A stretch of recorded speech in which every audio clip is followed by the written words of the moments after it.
Hey everyone, Tim Schofield here from CubeKing77.com, here with the Moto X Pure Edition, the latest flagship from Motorola, the third generation in the Moto X line. I've been using it as my daily driver for a good amount of time now, and want to give you my thoughts on it and do a full review on it, so let's get started.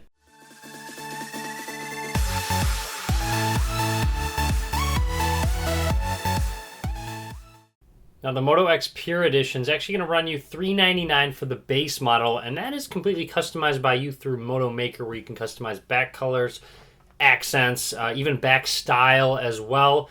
And honestly, I love the way they sell it. It's completely unlocked on any of the carriers. It has a bunch of bands. It makes it completely compatible with even Verizon. And also, they say that they don't have to deal with carriers now, so updates should come a little bit faster. Now to start, I want to talk about the bumper case that came with the device. To snap it on, it's pretty easy. You just kind of slide the top in like so, and then they just go ahead and slide in. I had no issues when it was in my pocket or anything of it popping out, anything like that. It essentially just protects the corners of the device and the front. If you lay it down flat, it's not touching the screen at all. However, if you have it on the back, it's still gripping down at the bottom because the back does stick out of that bumper plate.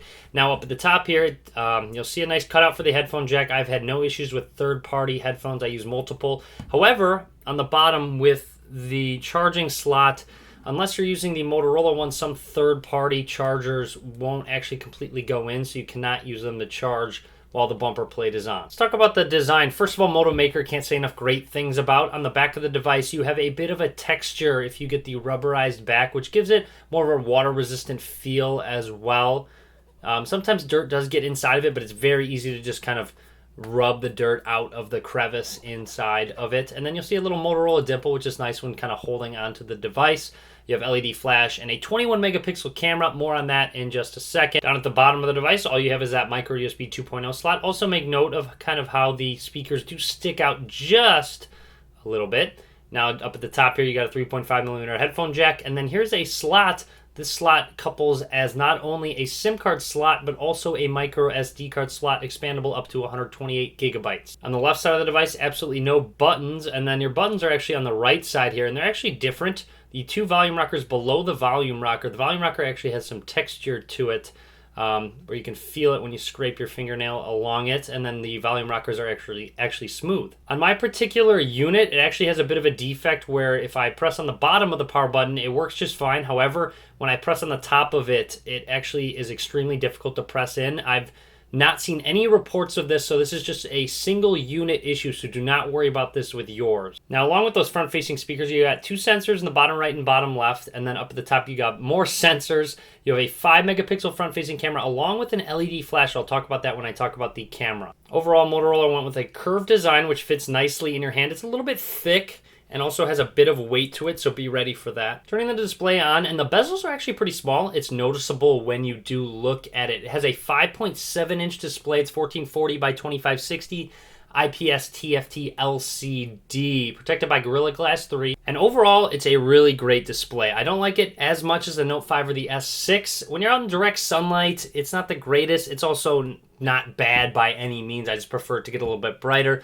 And then also when you're using that Moto display, since it's LCD, it lights up the entire screen. When you're in the dark, it's just kind of annoying at times, especially when it has to light up the entire screen as if it were AMOLED. I just wish Motorola would have stuck with an AMOLED display. All right, let's move along to the camera application. And overall, the software hasn't changed very much in the past years. You'll see you can flip it to the front-facing camera, say hi, and now the front-facing camera actually has a flash. I'll show off some of those in just a second. You have video camera in the bottom right. It does take 4K video as well. Overall video quality has been pretty good. Swiping over, you got HDR auto mode. You have, like I said, the flash. You can point to focus.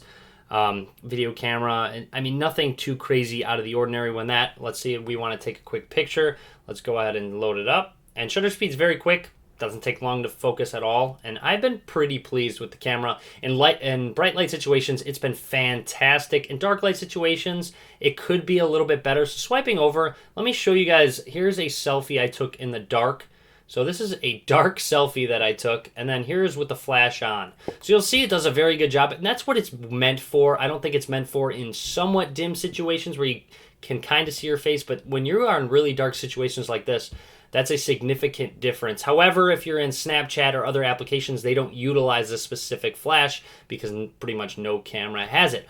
All right, here's a low light picture that I took at a concert outside, and overall it does a decent job. Things get a little grainy, but that's pretty expected when you're outside in low light situations. Now here's a bright light situation, and it looks great, to be completely honest. Colors look great. Even when focusing in, they don't get too grainy. Look at how much I've zoomed in, and look at how good those flowers really do look. So like I said, in bright light situations, it's great. Overall, a really good camera. Not up there to the S6 or the Note 5 just yet, but still a very good camera. Good jump from the previous version of the Moto X. All right, so you have a 3,000 milliamp hour embedded battery. Let's take a look at some of the stats from my battery. I just take a screenshot at the end of the day. You'll see I got 3 hours and 50 minutes screen on time there. I got 3 hours and 43 minutes screen on time there. And then also 3 hours and 56 minutes screen on time there. So I almost get 4 hours consistently on the Moto X Pure Edition. I do reach 4 hours occasionally, but not overall average. It's about 3 hours and 50 minutes. It's important to note the Moto X does have fast charging capabilities as well. It charges very quickly, which is really handy if you need a quick charge. It does not have wireless charging, however. Now with that screen resolution coupled with that 3,000 mAh battery, I would say it is good battery life. It just barely gets me through the day. Now when it comes to those stereo speakers, they are really great. Honestly, playing games, watching movies,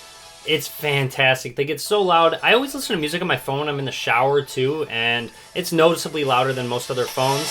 I'm going to turn this up to just kind of give you an idea of how loud it's actually getting when it's talking over my voice. So, sorry about that. Like I said, it gets really loud, and it's great. They're coming at you. You're not going to block them at all.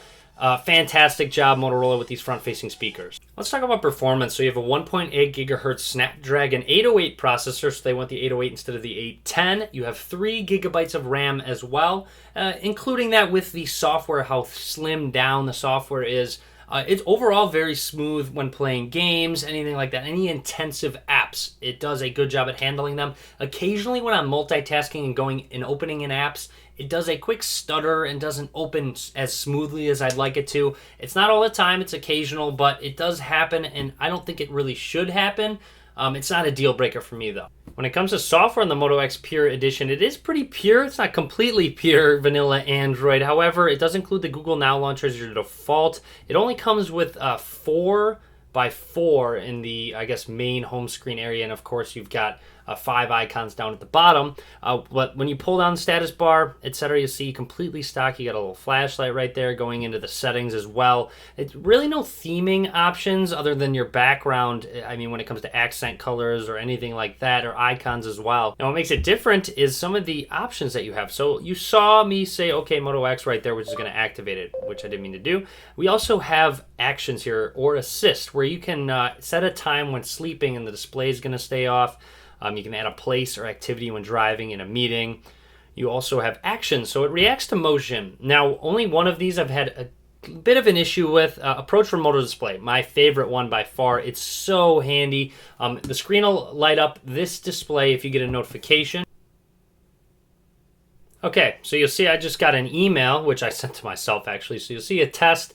Hi YouTube, you could swipe up to actually view it or swipe to the side to dismiss it, so that way when it shows up again there's no new notifications. It's extremely convenient if you want to just check the time. You can wave your hand over it and it activates, pull it down, and it unlocks the device. So that's enough about that. We have other actions as well. So chop twice for flashlight. This is actually the one that I've had a bit of an issue with. It just doesn't work as well as it did on other Motorola devices. I had to chop twice a couple times to actually get it to activate, which isn't that huge of a deal. You just kind of look a little strange continuously moving your device up and down, but it's working really well actually right now. So it's a little hit or miss at times.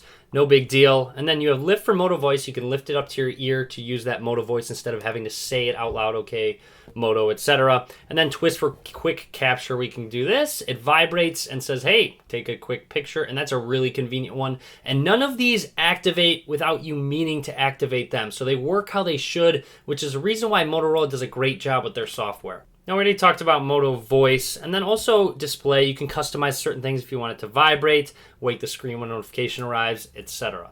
All right, I hope you enjoyed the review. If you did, click that subscribe button. Anyways, just wanted to recap and give some final thoughts on the Moto X Pure Edition. What I think really sets it apart is that Moto Maker, being able to customize it to how you like it personally.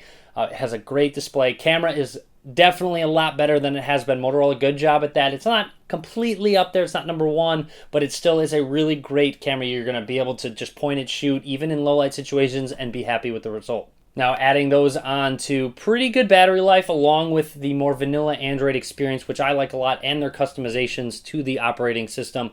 It's a really great device, especially at that $400 price point. I really wish it had a fingerprint sensor, wireless charging, and an IR blaster to control your TV. But I guess when you do have to make some sacrifices when you bump down that price. But anyways, I've really enjoyed my time with the Moto X Pure Edition. I would recommend it to people, especially if they like to customize their device. The display's a little large with that 5.7 inches, so you need to be ready for that. And it's a little thick, a little bit more weight to it as well. But anyways, that's about it. Hopefully you enjoyed the review. If you have any questions, feel free to ask, leave a comment. You can follow me on Facebook, Twitter, Google+. All links in the description video below. As always, guys, thank you very much for watching.